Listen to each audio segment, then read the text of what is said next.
अस्सलाम वालेकुम। आज की इस वीडियो में हम लोग एक इनिशियल आइडिया लेंगे कि परफॉर्मेंस मैनेजमेंट का जो पेपर है उसमें बेसिकली क्या चीज़ें हैं ताकि हम उसी तरीके से अपनी आगे प्रिपरेशन कर सकें। आगे बढ़ने से पहले सबसे पहले तो मैं थोड़ा-सा अपने बारे में बता दूँ। मेरा नाम ज़ाहिरा अनीस है और मैं पिछले तकरीबन अ, 12 इयर्स से तकरीबन मैं एसीसीए की टीचिंग से कनेक्टेड हूँ। और मेरा जो स्पेशलाइज्ड सब्जेक्ट है वो बेसिकली ये performance management, advance performance management और फिर एसीसीए की जो इनिशियल पेपर्स हैं, जिसमें पेपर 2 है, पेपर 4 है, F2 पेपर है। तो ये सारे पेपर्स मैंने पढ़ाए हुए हैं। सिमा का मैंने P1 पेपर पढ़ाया हुआ है, P2 पढ़ाया हुआ है। सिमा का मैंने C4 जो उसका C1 जो कि इनका इनिशियल पेपर है, वो भी मैंने अच्छे खासे टाइम पीरियड तक पढ़ाया है। फिर इकोनॉमिक्स में भी मेरा रिसर्च वर्क है, उसमें भी मेरा इंटरेस्ट है, वो भी मैंने 2-3 प्रोफ़ेशंस में पढ़ाया हुआ है। अल्हम्दुलिल्लाह, अल्लाह का बड़ा शुक्र है कि मेरे स्टूडेंट्स की पाकिस्तान पोज़ीशंस भी आई हैं, ग्लोबल पोज़ीशंस भी आई हैं। तो बस एक ये छोटा-सा इंट्रोडक्शन है, बाकी हम स्टार्ट करते हैं। अपना बेसिक जो एपीएम का पेपर है, सॉरी परफ़ॉर्मेंस मैनेजमेंट का पेपर है, उसका बेसिक इंट्रोडक्शन स्टार्ट करते हैं। देखिए, before moving towards the paper structure मैं एक छोटी-सी चीज़ डिस्कस करना चाह रही थी, वो ये कि पहले तो आप ये समझें कि एसीसीए का जो ये जो परफॉर्मेंस मैनेजमेंट का पेपर है, इसकी इसकी अप्रोच क्या है? देखिए, 3 पेपर्स हैं एसीसीए में, एक पेपर है F2 जिसको आप एफएमए भी कहते हैं, जो हमने इससे पहले एसीसीए के पेपर में देखा है फाउंडेशन स्टेज पे। वो जो पेपर है वो बिल्कुल ही बेसिक्स हैं। वो आपको सिर्फ़ और सिर्फ़ बेसिक इंट्रोडक्शन देता है कि भई कॉस्टिंग किस तरीके से करते हैं, ओवरहेड्स की क्या कैलकुलेशन है, प्राइम कॉस्ट क्या है, प्रोसेस कॉस्टिंग क्या है, बेसिक आइडिया परफॉर्मेंस मैनेजमेंट का, हर चीज़ का वो आपको एक बेसिक इंट्रोडक्शन दे देते हैं कि भई हर चीज़ में जो जितनी भी चीज़ें हैं उसमें मेन क्या-क्या चीज़ें इन्वॉल्व हैं। जो एसीसीए का जो सेकंड पेपर है, जो कि परफॉर्मेंस मैनेजमेंट है, जिसको हम फॉर्मली नोन एज़ F5, इस पेपर में एसीसीए की अप्रोच ये है कि वो ये कहता है कि जी आप ये अज़्यूम करके चलें कि आपकी प्रमोशन हो गई है और अब आप और अब आप मैनेजेरियल लेवल पे आ गए। मैनेजेरियल लेवल पे जब आप होते हैं तो आप बहुत ज़्यादा कंप्यूटेशंस में इन्वॉल्व नहीं होते। आप यूँ समझिए कि कंप्यूटेशंस आपको पता होनी चाहिए, लेकिन मेजर जो आपका काम होता है वो इंटरप्रिटेशन रिलेटेड होता है, डिसीजन मेकिंग रिलेटेड होता है। कि जैसे फॉर एग्जांपल मेरे सामने एक रिपोर्ट आ रही है कि जी वेरिएंस एनालिसिस की, तो मैं उसको क्या इंटरप्रेट करूँगी, फिर मैं उसको किस तरीके से डिसाइड करूँगी कि भई मुझे क्या डिसीजन लेना चाहिए, परफॉर्मेंस अच्छी है, बुरी है, बोनस देना चाहिए, नहीं देना चाहिए। डिसीजन मेकिंग के बड़ी चीज़ें हैं, उसमें हम डिसाइड करते हैं कि भई ये रिसोर्स मेरे पास इतना है, इस प्रोडक्ट को कंटिन्यू करना है, नहीं है। तो उसमें बेइंतहा चीज़ें ऐसी हैं जो कि मेनली मैनेजेरियल लेवल पे हैं। तो आप अपने आप को अब यूँ समझें कि आपकी प्रमोशन हो गई है और अब आप मिडल टियर पे हैं और आप बेसिकली मैनेजेरियल साइड पे हैं। इसके बाद जो नेक्स्ट पेपर एसीसीए का है वो है एडवांस परफॉर्मेंस मैनेजमेंट। उसमें एसीसीए अज़्यूम ये कर रहा है कि अब आपकी मज़ीद प्रमोशन हो गई है और अब आप एडवांस स्ट्रेटेजिक लेवल पे हैं। तो उसमें फिर डिसीजन मेकिंग और उसकी चीज़ें फिर बड़ी डिफरेंट हैं। तो फिलहाल तो हम पीएम पे बात कर रहे हैं। अच्छा, इसकी अप्रोच जो है वो मेनली ये है कि आपकी जो थिंकिंग है वो आपने थिंकिंग को डेवलप करना है। अभी हम आगे डिस्कस करेंगे कि किस तरीके से, लेकिन बेसिकली आपने अपनी थिंकिंग को ग्रूम करना है, उसके ऊपर अभी हम बात करेंगे थोड़ी देर में। अच्छा, पेपर स्ट्रक्चर जो है वो इसका बड़ा सिंपल सा है। इसमें 15 एमसीक्यूज़ हैं, ठीक है? 15 एमसीक्यूज़ ये बिल्कुल वैसे ही हैं जैसे आपने इनिशियली एफएमए में या एफ2 में देखे थे। इसमें ब्लैंक्स भी हो सकती हैं, इसमें मल्टीपल चॉइस क्वेश्चंस भी हो सकते हैं। तो ये 15 एमसीक्यूज़ होंगे जो कि 2 मार्क पर एमसीक्यू होगा, that will be around 30 marks.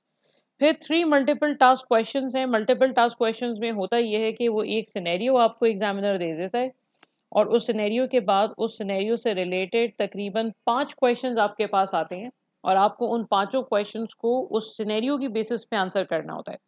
अच्छा, ईसीसीए की एक बड़ी अच्छी अप्रोच ये है कि उस वो जब कभी भी ये 5 क्वेश्चंस बनाता है, तो वो इन पाँचों क्वेश्चंस को आपस में इंडिपेंडेंट रखता है, कि अगर आपको शुरू के 2 क्वेश्चन समझ में नहीं आ रहे, तब भी आप आखिर के 3 क्वेश्चंस कर सकते हैं।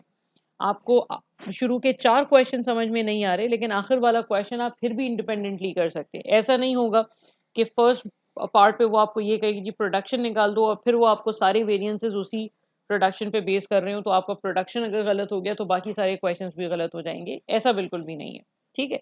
तो ये पांचों रिक्वायरमेंट जो है वो बिल्कुल इंडिपेंडेंट होती हैं, और ये बेसिकली आपका तीन तीन डिफरेंट क्वेश्चंस होते हैं जो कि एसीसी एग्जामिन करता है, और हर हर क्वेश्चन में 5 रिक्वायरमेंट्स होती हैं, और हर रिक्वायरमेंट के 2 नंबर होते हैं, तो that means around 30 marks.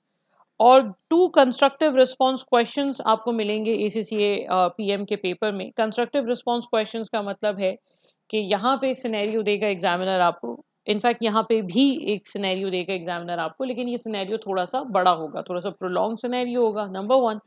Number two ये कि इसका जो आंसर आप लिखेंगे वो आप लिखेंगे, या तो एसीसीए ने एक एक्सेल सॉर्ट ऑफ एक इसका एक बीटा वर्जन कह लें आप, वो बना के दिया हुआ है, तो वो हम अपने उसमें साथ साथ देखते चले जाएंगे उसको कैसे यूज करना है। तो या तो आपको उसमें एक्सेल यूज करना होगा, एक्सेल का जो उनका बीटा वर्जन है, या फिर आपको अगर कोई रिपोर्ट लिखनी है या एनालिसिस वाला पार्ट करना है, तो उसके लिए आपको वर्ड जैसा एक वर्जन वो आपको देंगे। उसमें जो बेसिक चीज़ें आपके पास होती हैं वो राइटिंग स्किल्स हैं, कट है, कॉपी है, पेस्ट है, bold, italic, font size, highlighting, ये कुछ 5-6 मेजर फीचर्स होंगे जो आपके पास अवेलेबल होंगे।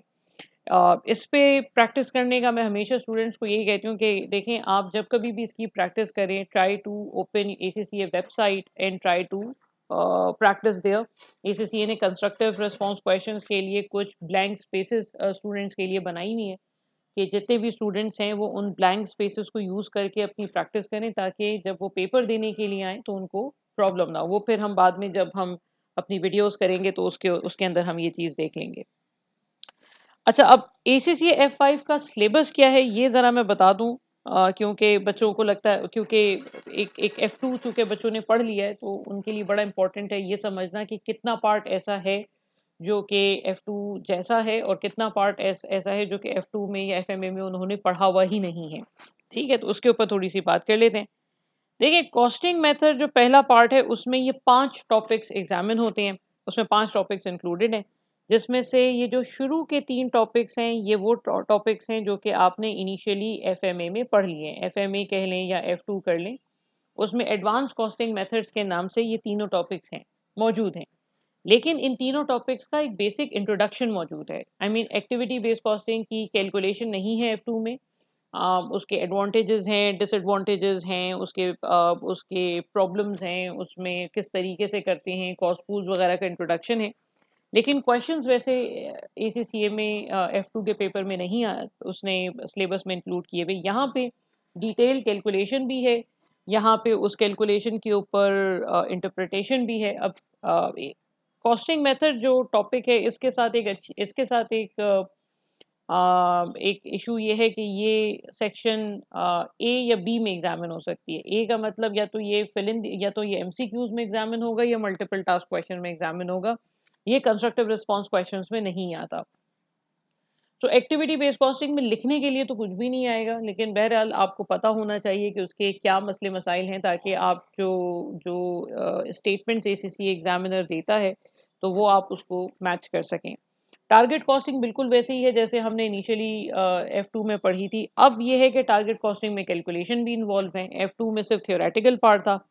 Same case with the life cycle costing, इसमें भी कैलकुलेशन भी अब इन्वॉल्व है। पहले तो सिर्फ इसमें थ्योरेटिकल पार्ट था। तो इसमें आप यूँ समझें कि जो F2 में आपने पढ़ा है उसमें आप मज़ीद ऐड कर लें उसकी कैलकुलेशन, और आप उसमें मज़ीद ऐड कर लें उसका एनालिसिस पार्ट, तो यूँ समझें कि ये फिर आपका F5 का या पीएम परफॉर्मेंस मैनेजमेंट का सिलेबस बनता है।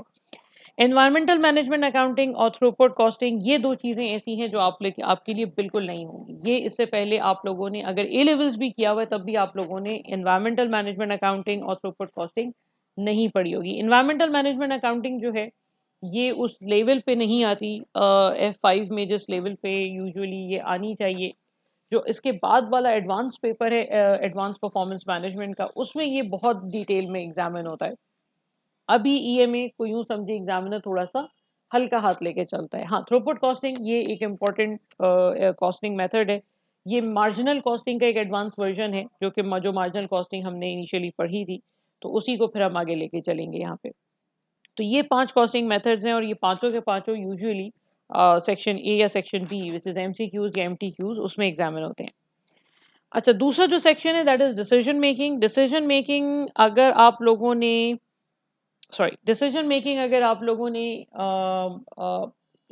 एफआईए किया हुआ है, तो एफआईए के थ्रू अगर आप आ रहे हैं, तो उसमें पेपर 4 एक होता है एसीसीए में, पेपर 4 होता है, उसमें डिसीजन मेकिंग का एक एक छोटा-सा पार्ट है।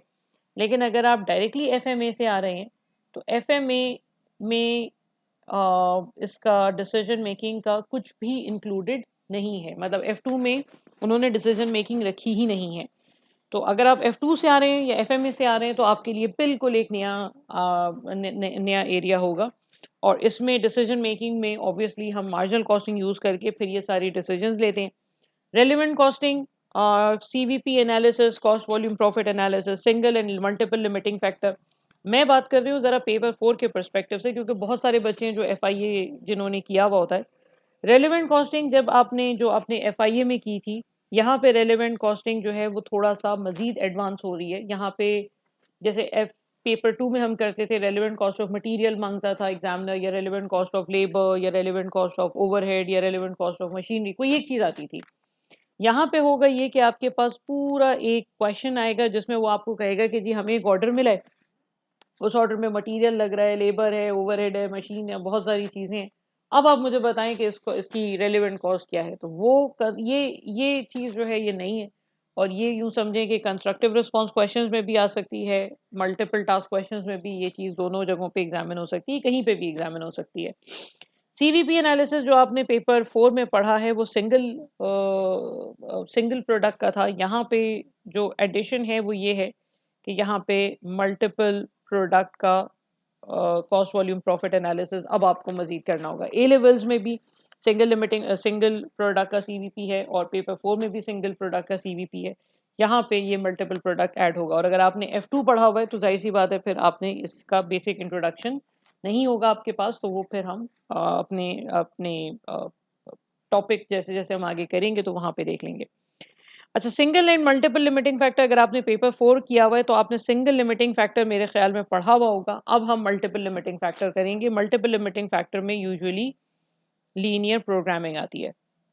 तो ये एक नया एरिया है जिन्होंने पेपर 4 पढ़ा हुआ है या जिन्होंने ए लेवल्स किया हुआ है, उन दोनों के लिए ये पार्ट नया है। जिन्होंने एफ2 पढ़ा हुआ है उनके लिए तो पूरा डिसीजन मेकिंग ही नया है। प्राइसिंग डिसीजन ये भी एक नया एरिया है आपके लिए। अगर आपने इकोनॉमिक्स कहीं पढ़ी है तो आपने पढ़ा होगा कि marginal revenue is equals to marginal cost एक कॉन्सेप्ट होता है। तो उसी का एक प्रैक्टिकल एप्लीकेशन है यहाँ पे मैनेजरियल अकाउंटिंग में या परफॉर्मेंस मैनेजमेंट में हम उसको किस तरीके से इनकॉर्पोरेट करेंगे वो चीज़ है यहाँ पे। रिस्क एंड अनसर्टेनिटी ये पूरा एरिया सबके लिए नया है, चाहे आपने पेपर 4 पढ़ा हुआ है या आपने ए लेवल्स पढ़ा हुआ है या आपने कोई भी कहीं से भी आपने कुछ भी पढ़ा हुआ हो, ये आपके लिए बिल्कुल नया एरिया होगा। तो ये कुछ 4-5 टॉपिक्स ऐसे हैं जो कि डिसीजन मेकिंग में आते हैं।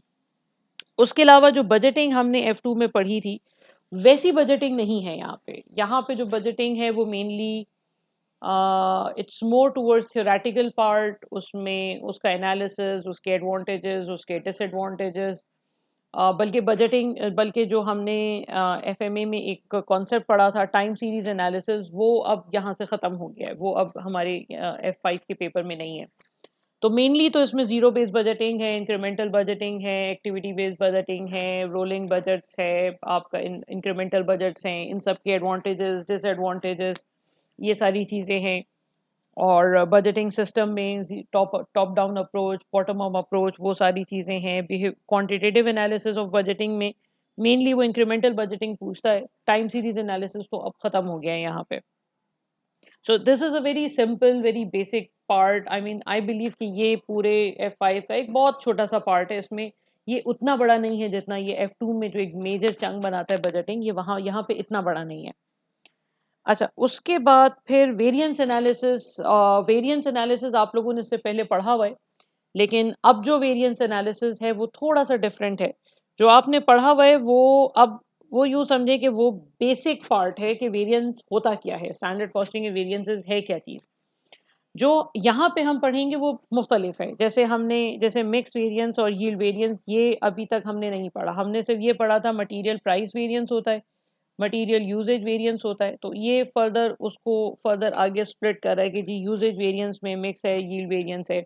उसी तरीके से सेल्स का फर्दर एनालिसिस है, sales mix and quantity variance. Planning and operational variances, ये यूं समझें कि जो हमने F2 में एक चीज़ पढ़ी थी कि टाइप्स ऑफ स्टैंडर्ड में हमने एक चीज़ पढ़ी थी करंट स्टैंडर्ड के नाम से, कि जी हम कुछ टाइम पीरियड के लिए अक्सर स्टैंडर्ड्स को रिवाइज भी करते हैं, तो वो वाला पार्ट यहाँ पे प्लानिंग एंड ऑपरेशनल वेरिएंसेस के नाम से आएगा। Variance in activity based costing, जाहिर सी बात है, अब हमने एक्टिविटी बेस्ड कॉस्टिंग किया है तो उसकी भी हम ओवरहेड्स का भी हम वेरिएंसेस कैलकुलेट करेंगे, तो ये भी चीज़ यहाँ पे बिल्कुल नहीं है। तो आपने पीछे कुछ भी पढ़ा हो, ए लेवल्स पढ़ा हुआ हो, पेपर 4 FI ये कुछ भी किया हुआ हो, ये वाला पार्ट आप सबके लिए बिल्कुल नया है। तो और ये ऐसी चीज़ है जहाँ पे परफॉर्मेंस एनालिसिस बहुत ज़्यादा आता है कि जी वेरिएंस उसने दे दिया, अब आपको ये आइडेंटिफाई करना है कि जी अब इन वेरिएंसेस का करना क्या है। तो ये एक चीज़ ऐसी है जो मुझे लगता है कि खासी इम्पोर्टेंट पार्ट है। अच्छा, बिहेवियरल एस्पेक्ट्स वो वही चीज़ है कि जी उसमें आपको एनालिसिस, परफॉर्मेंस एनालिसिस करना है।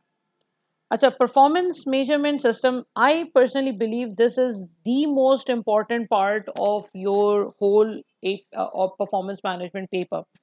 ऐसा अब तक कोई पेपर नहीं बना ACCA F5 में जिसमें ये वाला पार्ट एग्जामिन ना हो। तो मेरा अपना ख्याल ये है कि इसको छोड़ के जाना इंतहाई बेवकूफ़ी है।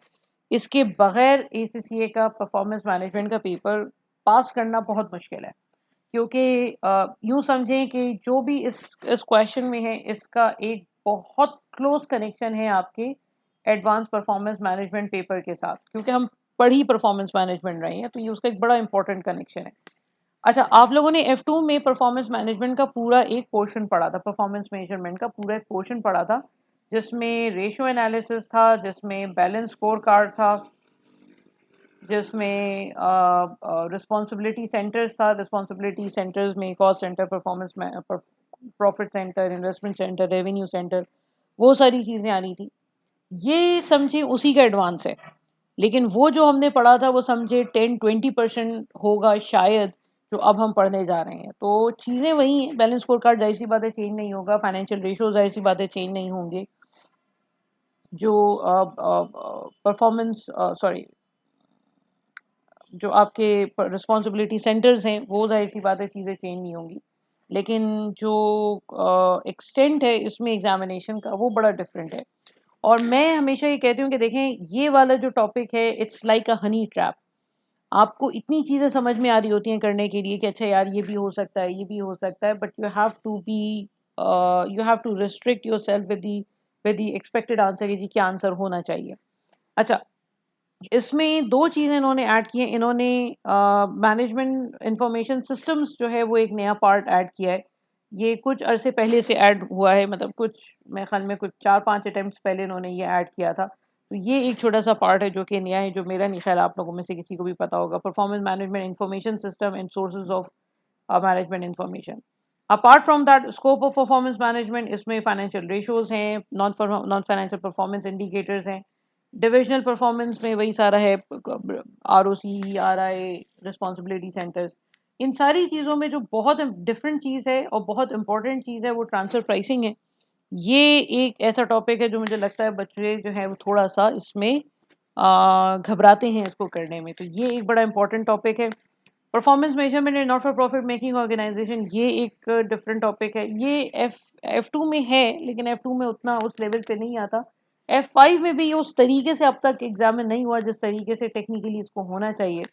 ये समहाउ ये टॉपिक इतना ज़्यादा एग्जामिन नहीं होता, but still it's a relevant topic, क्योंकि ये ज़ाहिर सी बात है किसी भी पेपर में आ सकता है, परफॉर्मेंस मेजरमेंट का इंटीग्रल पार्ट है। So we will do this as well. External consideration and behavioural aspect, जो आपके एक्सटर्नल एनवायरनमेंट जो आपकी परफॉर्मेंस को किस तरीके से इम्पैक्ट कर रहा है, चाहे वो मैक्रो इकोनॉमिक फैक्टर्स हों, इन्फ्लेशन है, आपकी डिस्पोजेबल इनकम है, गवर्नमेंट स्पेंडिंग है, तो उसका थोड़ा-सा पार्ट यहाँ पे है, लेकिन उसका जो एक मेजर चंक आपको मिलेगा वो APM में मिलेगा। परफॉर्मेंस मैनेजमेंट में है, लेकिन उस एक्सटेंट पे नहीं है, ज़रा एग्जामिनर ने हल्का रखा हुआ है इसको। Examination duration 3 hours and 15 minutes की एग्जाम ड्यूरेशन है इसकी, और 15 मिनट्स, पहले 3 घंटे का, एक ज़माने में 3 घंटे का पेपर होता था, उसके बाद एग्जामिनर ने 15 मिनट्स एडिशनल ऐड किए। इनिशियली तो ये था कि 15 मिनट्स में आप लिख भी नहीं सकते थे, नाउ इट्स अलाउड। तो इसमें एग्जामिनर हमेशा फिर ये कहता है कि देखिए जब आपको 15 मिनट्स एक्स्ट्रा हमने दिए हैं तो you should plan your answer. अब चीज़ काफ़ी हद तक मेरे हिसाब से बेहतर हो गई है, क्योंकि अब हम कंप्यूटर बेस्ड एनवायरनमेंट में हम काम कर रहे हैं, तो उसमें कट कॉपी पेस्ट वाले ऑप्शन चूँकि हमारे पास हैं, तो उसमें जो रिपोर्ट राइटिंग है वो आपके लिए जो परफॉर्मेंस एनालिसिस वाला पार्ट है वो बड़ा एक इम्प्रूव्ड एक इन्हेंस मतलब वो चीज़ करनी कंपैरेटिवली बड़ी आसान हो गई है। तो बस यही है परफॉर्मेंस मैनेजमेंट के पेपर में। हम लोग इसके प्री रिकॉर्डेड लेक्चर से आगे चलेंगे और हम इसको प्री रिकॉर्डेड ही रखेंगे। देख और साथ-साथ फिर हम इसको जो एसीसीए की जो कंस्ट्रक्टिव रिस्पांस क्वेश्चंस की जो उन्होंने स्पेसेस दी हुई हैं, फिर हम उसमें भी काम कर लेंगे। ठीक है? Thank you very much. Take care of yourself. अल्लाह हाफ़िज़।